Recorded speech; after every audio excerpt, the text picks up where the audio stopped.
Welcome back to online classes. Dear students, viewers, how are you? I am James here. Today I am going to discuss with Indian Penal Code under the topic assault. Section 351 define about assault. Okay. What is the meaning that assault? Here, whoever makes any gesture, this type of, okay, gesture, whoever makes any gesture or any preparation intending or knowing it to be likely that such gesture or preparation will cause any person present to apprehend that he who makes that gesture or preparation is about to use criminal force to that person is said to commit an assault. Okay, based on this definition, I'll give you explanation. Mere words do not amount to an assault. Mere words do not amount to an assault, but the words which have a person use may give to his gestures or preparations such a meaning as may make those gestures or preparations amount to an assault. Okay, we have three illustrations in this section. Number one, A shakes his fist. Okay, A shakes his fist at Z, intending or knowing it to be likely that he may thereby cause Z to believe that A is about to strike Z. Now A has committed an assault. That is number one illustration. Second type of illustration, A begins to, this is another illustration, A begins to unloose the muzzle of a ferocious dog.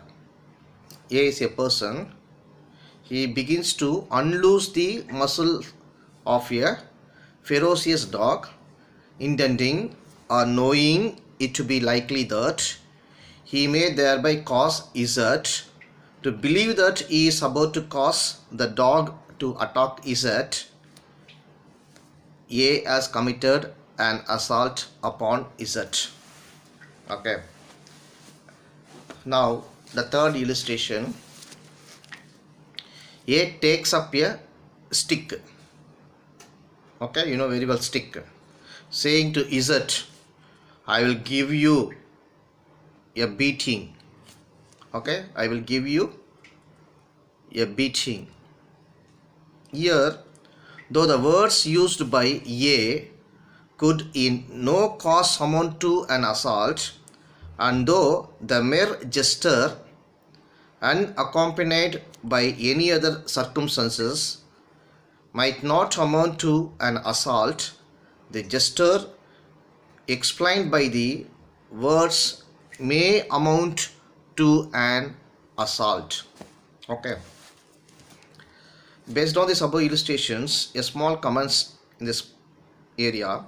It is not every threat when there is no actual personal violence that constitutes an assault.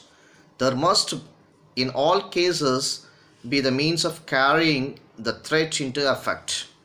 If a person is advancing in a threatening attitude with an intention to strike another so that his blow will almost immediately reach the other, if he is not stopped, then this is an assault in point of law, though at the particular moment when he is stopped, he is not near enough for his blow to take effect. In order to constitute assault, it is not necessary that there should be some assault at cost. Here, a threat constitute assault. Okay, pointing a loaded pistol at another is another is undoubtedly an assault within the meaning of this section, and such punishable under section 352 of IPC, though not under section 307 of IPC, note down. Okay, only 352 IPC. In this connection, see also subpara entitled attempt to discharge loaded firearm under section 307. Okay, sorry, this assault criminal force. What is that? Assault criminal force. We already discussed criminal force. Okay, an assault is something less than the use of criminal force. Okay, an assault is something less than the use of criminal force. The force being cut short before the blow actually falls. It seems to consist in an attempt or offer by a person having present ability to do with the force any hurt or violence to the person of another. It is committed whenever a well-founded apprehension of immediate peril from a force already partial or fully put in motion is created. An assault is included in every use of criminal force. Okay, the two section needs of this ingredients. What is that? Two ingredients. Number one, making of any gesture or preparation by a person in the presence of another. Number one point. Number two, intention or knowledge of likelihood that such gesture or preparation will cause of the person present to apprehend that the person making it is about to use criminal force to him. Okay, that's all main ingredients.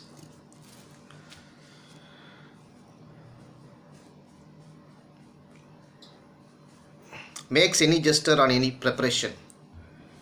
What is that? Make any, as per the ingredients. Number one, making of any gesture or any preparation. What does that mean?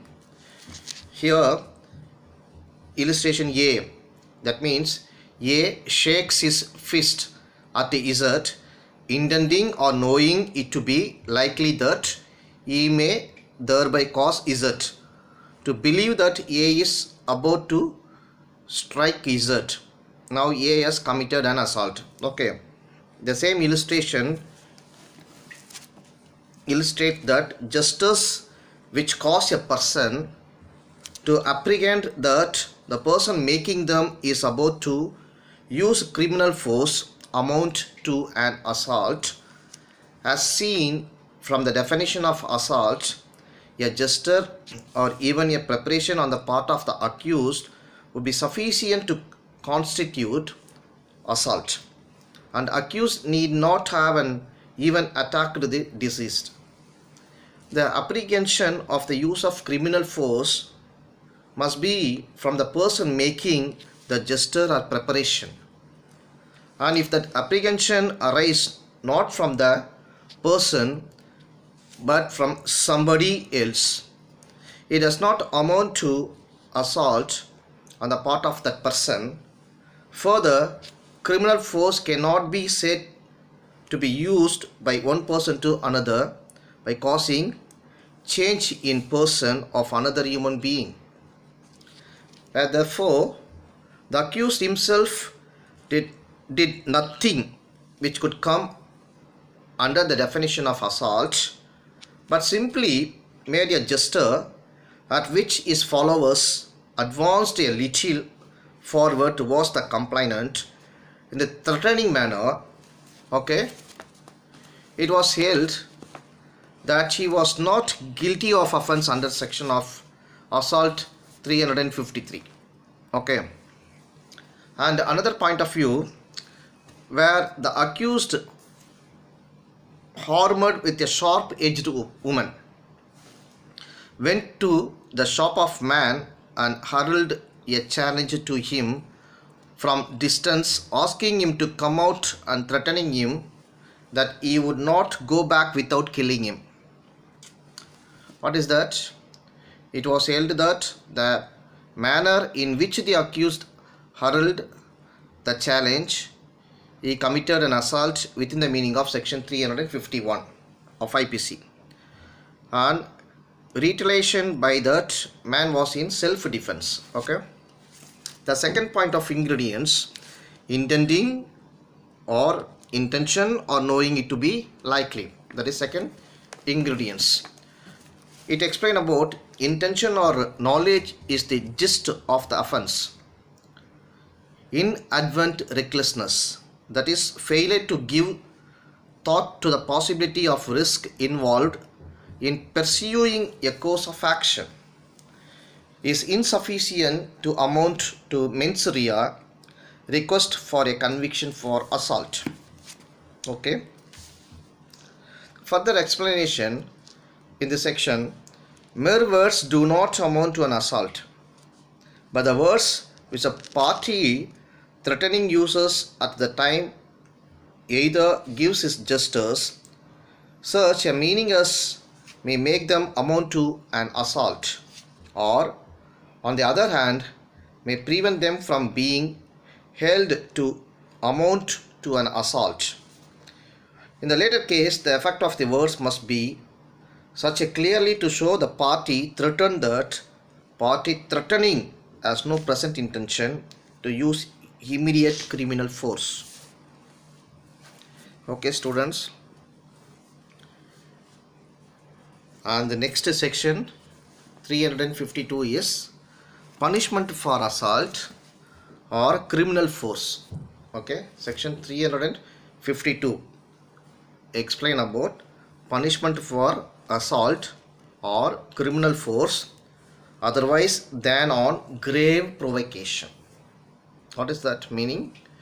It defines whoever assault or uses criminal force to any person otherwise than on grave and sudden provocation given by that person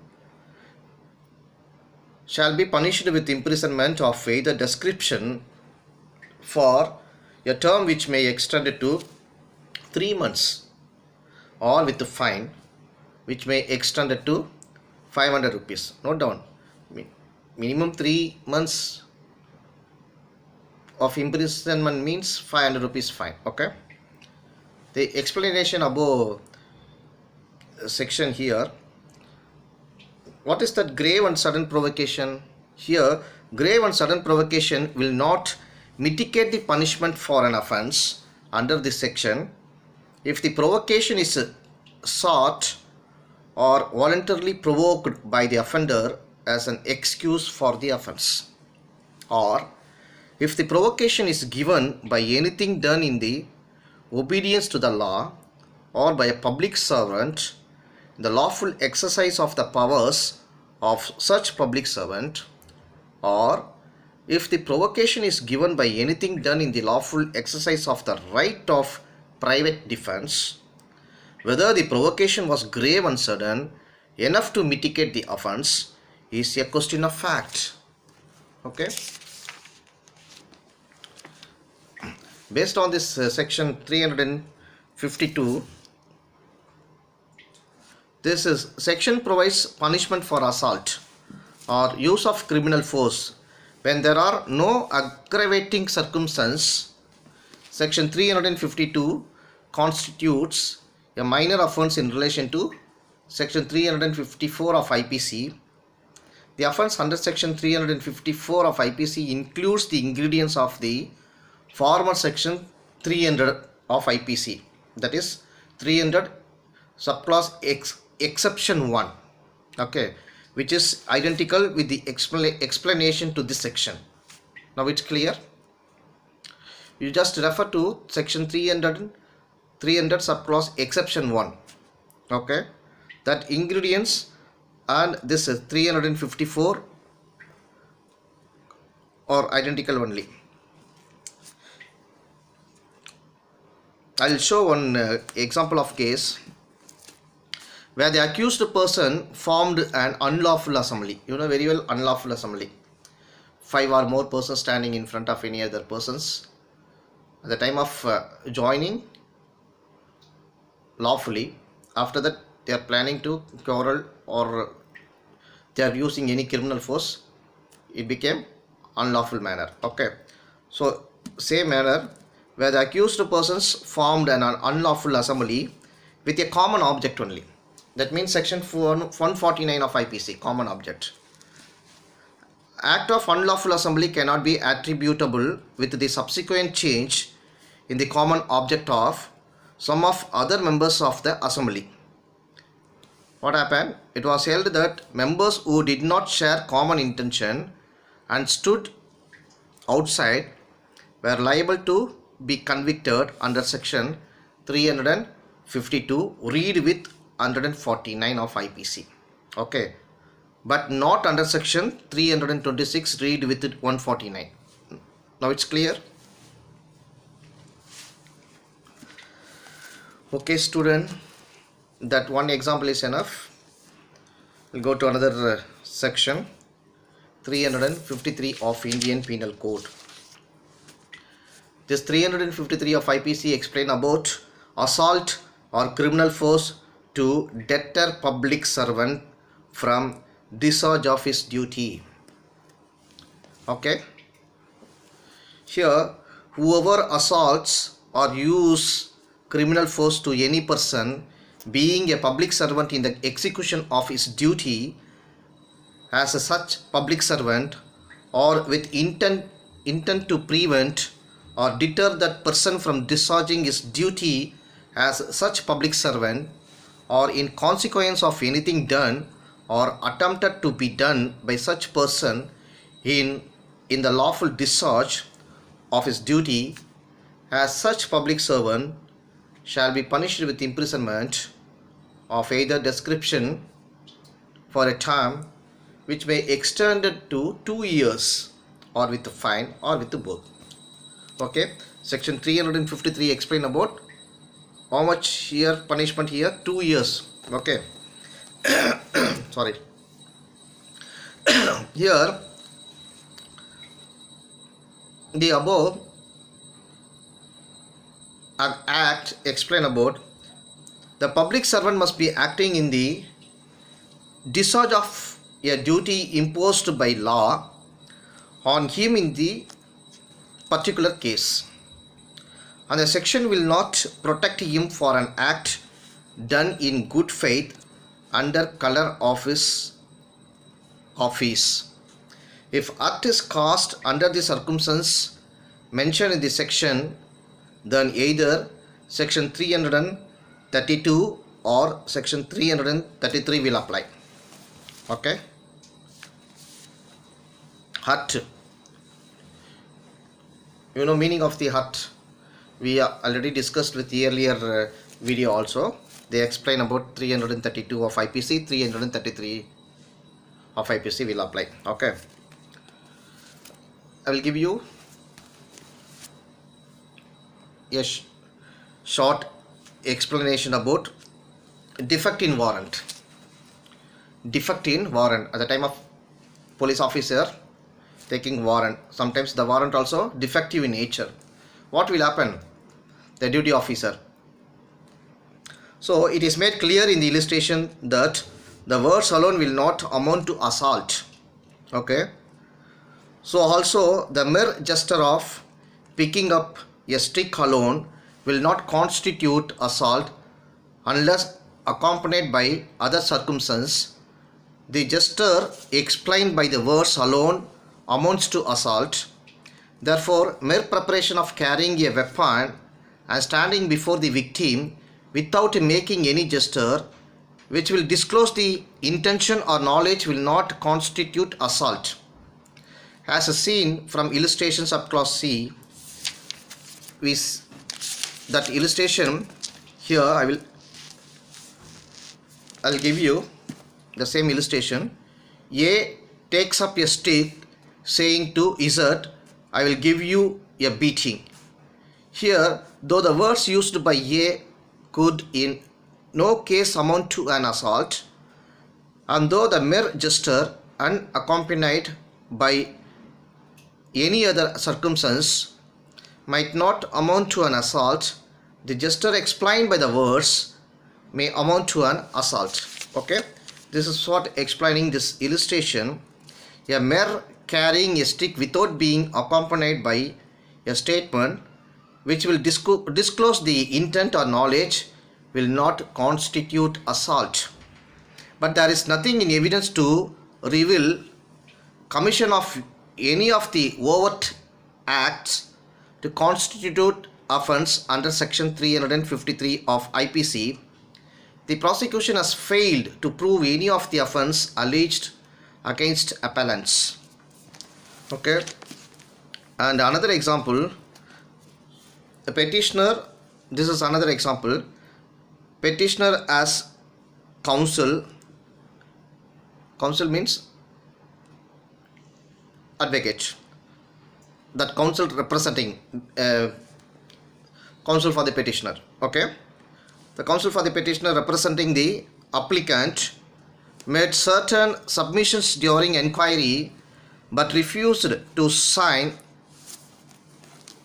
Okay, he refused to sign the proceeding sheet recorded during inquiry. Before, at the time of inquiry in court also, he refused to sign that proceeding sheet, recording sheet.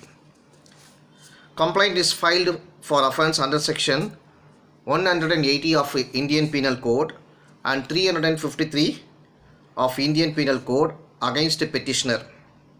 Here, quashing the FIR,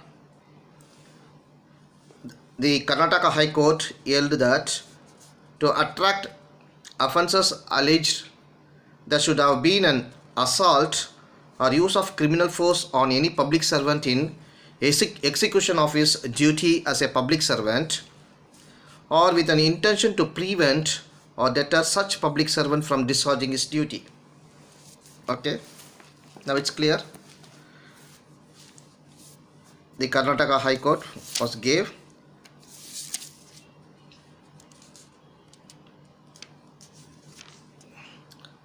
and another point, sometimes search without proper order or warrant. Search without proper order. Sometimes police officer without search order also is doing his duty. What happened? Sometimes warrant also. So search without proper order or warrant, where the accused resisted a public servant or public officer who attempted to search a house in the absence of a proper written order authorizing him to do so. Okay, because if any search order, the police officer or police or public officer to receiving from the concerned court, sometimes he will not do, because cognizable offence and non-cognizable offences is there. Based on this offence, he will show his search warrant and all. Okay, so in this situation what will happen? Without proper order or written, the accused resisted a public officer.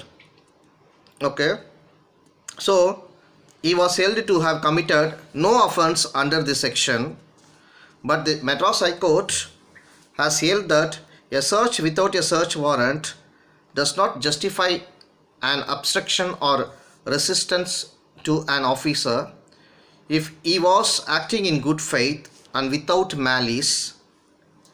Malice means evil action. Okay, even though an illegal search under section 165 of a Criminal Procedure Code can be resisted, yet there is no justification to assault an officer after he has finished the search and left the house. Such an amount to an offence under section 353 of IPC, Okay, in this connections, see also sub-headed cases under section 340 antenated. Okay, and another point of view in this section, public servant must be acting in executing of duty. Public servant must be acting in execution of duty, where the accused created hindrance in the discharge of duties of police in order to avoid arrest. It is held that conviction 353 is justified. Okay, nobody will hindrance to do any public officers.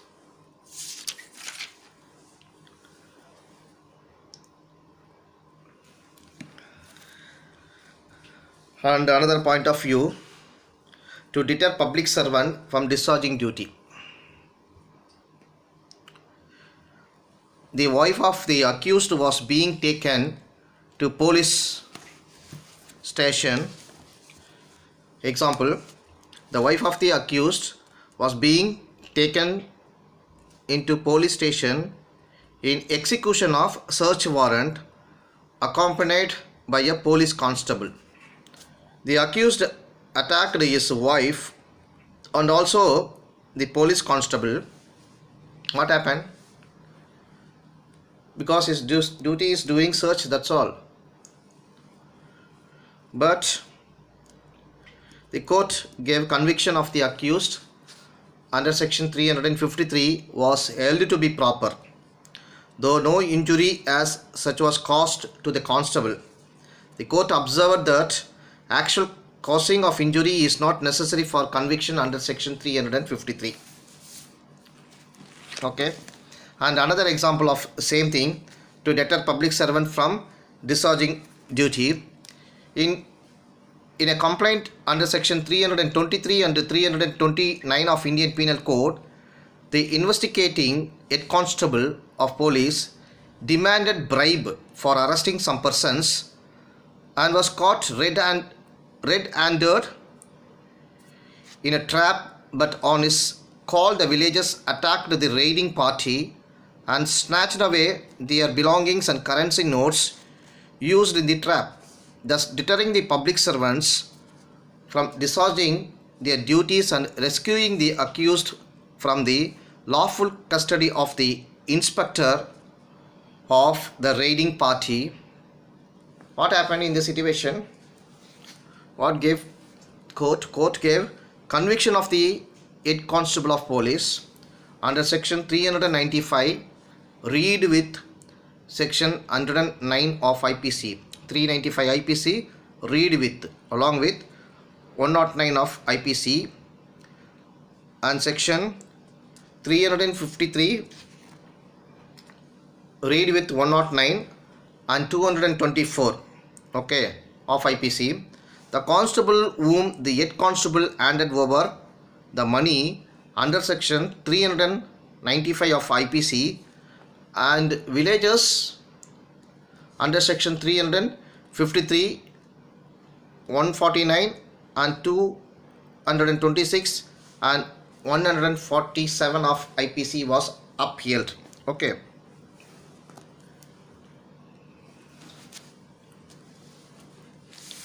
Okay. Section 353 and section 186 of IPC. What is that? 353 vis-a-vis section 186 of IPC. There is an essential distinction between the offences punishable under section 353 and 186 of IPC. Okay, 353 of IPC and 186 of IPC. The ingredients of the two offences are distinct and different. While the section 353 is a cognizable offence and 186 of IPC is not cognizable offence. A mere obstruction or resistance unaccompanied by criminal force or assault will not constitute an offence under section 353 of IPC. Where an accused voluntarily obstructs a public servant in the discharge of his duties, section 186 of IPC is attracted. But under section 353, there must be, in addition to the obstruction, use of criminal force or assault to the public servant while he was discharging his duty. It may also be noted that the quality of two offences is also different. While section 186 of IPC occurs in chapter 10 of IPC, dealing with contempt of the lawful authority of public servants.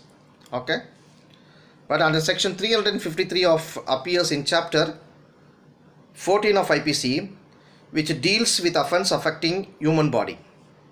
This is also clear indication that use of criminal force contemplated under section 353 IPC is against a person or not against in any inanimate object. Okay students, I am closing this session. We'll meet you again next online classes. Okay, those who are not subscribed in this video classes, please subscribe immediately. Okay, thank you, bye, all the best.